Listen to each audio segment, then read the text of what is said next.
एबिजीको report हातमा छ, तर रिपोर्ट हेर्दा अलमल्ल पर्नुहुन्छ। एसिडोसिस वा अल्कालोसिस छुट्याउन गाह्रो हुन्छ।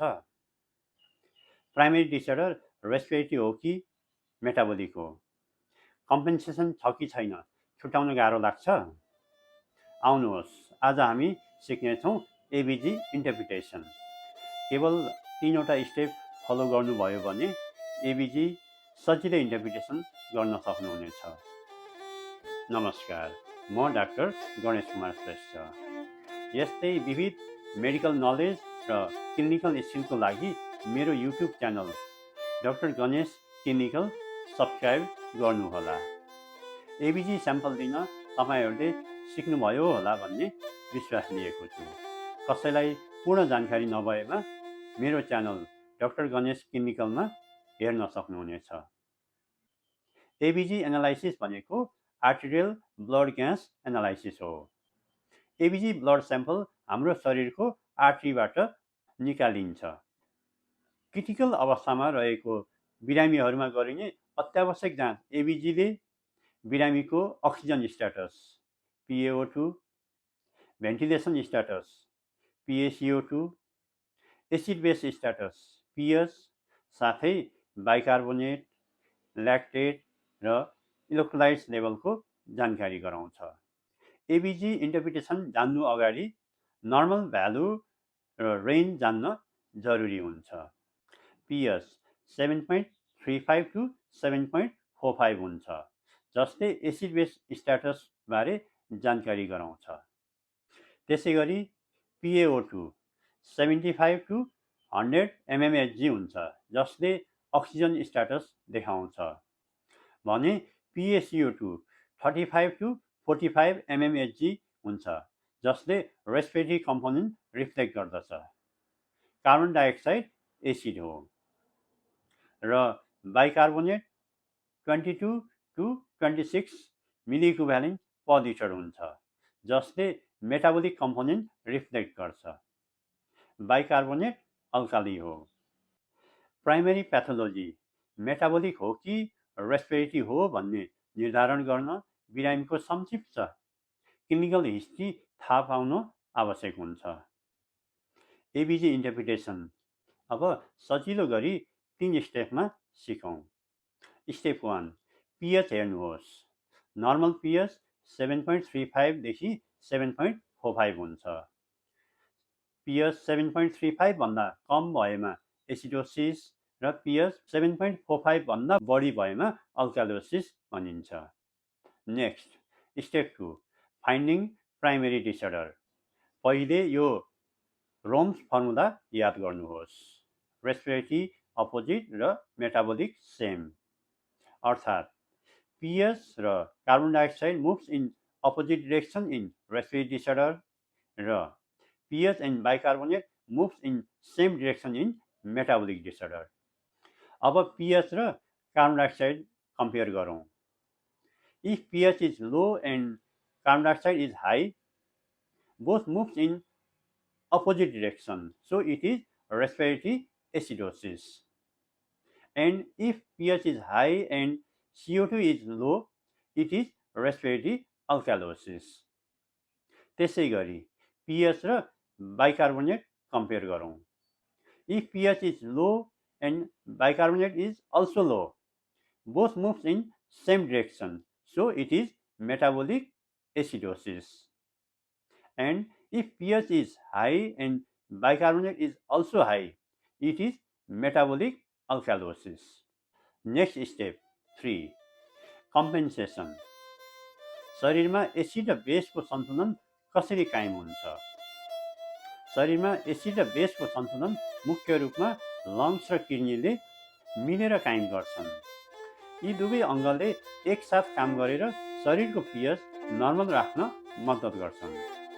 लङ्सले शरीरबाट कार्बन डाइअक्साइड बाहिर निकाल्ने काम गर्छ भने किडनीले मेटाबोलिक एसिड्स अर्थात् हाइड्रोजन आयन बाहिर निकाल्छ भने बाइकार्बोनेट पुनः एब्जर्ब गर्छ। यदि किडनीले हाइड्रोजन आयन राम्रोसँग बाहिर निकाल्न सकेन भने शरीरले कम्पेन्सेट गर्न सास फेर्न गति बढाउँछ हाइपर भेन्टिलेसन हुन्छ र फोक्सोले धेरै मात्रामा कार्बन डाइअक्साइड बाहिर निकाल्छ। यस प्रक्रियालाई कम्पेन्सेसन भनिन्छ। रेस्पिरेटरी कम्पेन्सेसन केही मिनेटदेखि केही घण्टाभित्रमा हुन्छ भने रेनल कम्पेन्सेसन विकसित हुन केही दिन लाग्न सक्छ। मेटाबोलिक एसिडोसिस, जसमा पिएच र बाइकार्बोनेटको लेभल नर्मलभन्दा कम हुन्छ। यसलाई कम्पेन्सेसन गर्न शरीरको लङ्सले धेरै मात्रामा कार्बन डाइअक्साइड बाहिर निकाल्छ र एबिजीको रिपोर्टमा PaCO2 को लेभल कम हुन्छ। Expected PaCO2 1.5 into bicarbonate plus 8 plus minus 2 को फर्मुला युज गरेर निकाल्नुपर्छ, जसलाई विन्टर्स फर्मुला पनि भनिन्छ। मेटाबोलिक अल्कालोसिस, जसमा पिएच र बाइकार्बोनेटको लेभल नर्मलभन्दा बढी हुन्छ। यसको कम्पेन्सेट गर्न फोक्सोले श्वास प्रश्वास कम गर्छ, जसले रगतमा कार्बन डाइअक्साइडको मात्रा बढ्छ।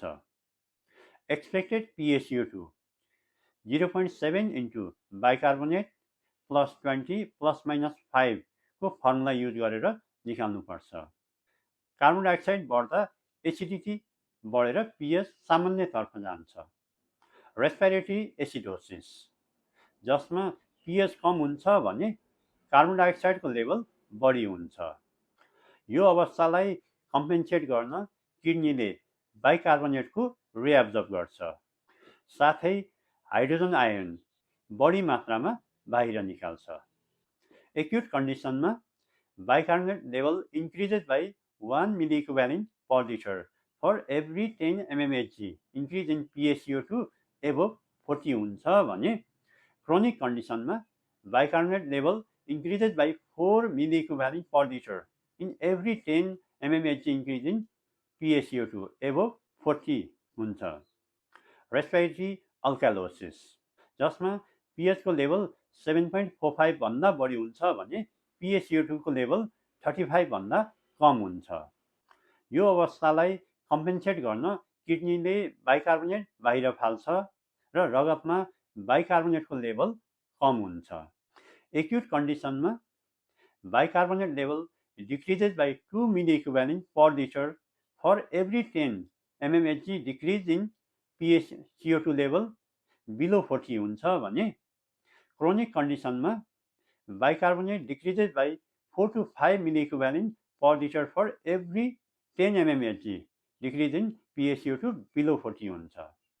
यदि पिएच नर्मल रेन्जमा भए एबिजी नर्मल वा फुल्ली कम्पेन्सेटेड मानिन्छ। पिएच नर्मल रेन्जमा नभएको तर अर्को सिस्टमले कम्पेन्सेट गरेको भए पार्शियल कम्पेन्सेसन भनिन्छ। पिएच नर्मल रेन्ज बाहिर छ र कम्पेन्सेसन पनि छैन भने अनकम्पेन्सेटेड एबिजी मानिन्छ। मेटाबोलिक एसिडोसिस भएमा एनाइन ग्याप निकाल्नुपर्छ। एनाइन ग्याप क्याटाइन सोडियम पोटासियमबाट एनायन्स क्लोराइड बाइकार्बोनेट घटाउँदा आउने रिजल्ट हो, जुन नर्मल्ली 8 देखि 16 सम्म हुन्छ। High anion gap metabolic acidosis हुने अवस्थाहरू निम्न छन्: diabetic ketoacidosis, uraemia, lactic acidosis, carbon monoxide poisoning, methanol intoxication आदि।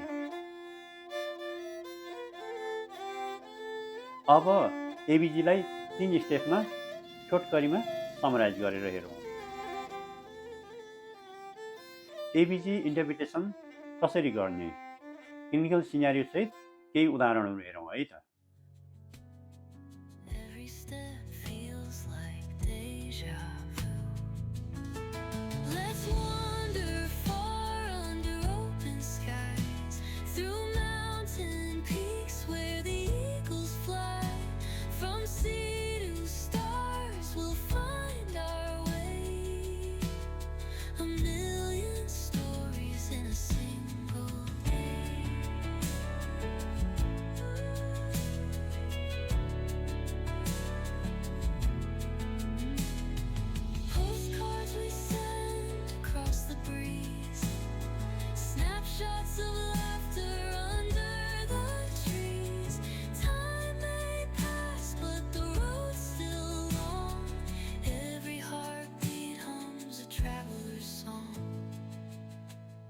Let's wander far under open skies, through mountain peaks where the eagles fly. From sea to stars, we'll find our way. A million stories in a single day. Video मन परे like गर्नुहोला, कुनै जिज्ञासा भए comment बक्समा लेख्न नभुल्नुहोला।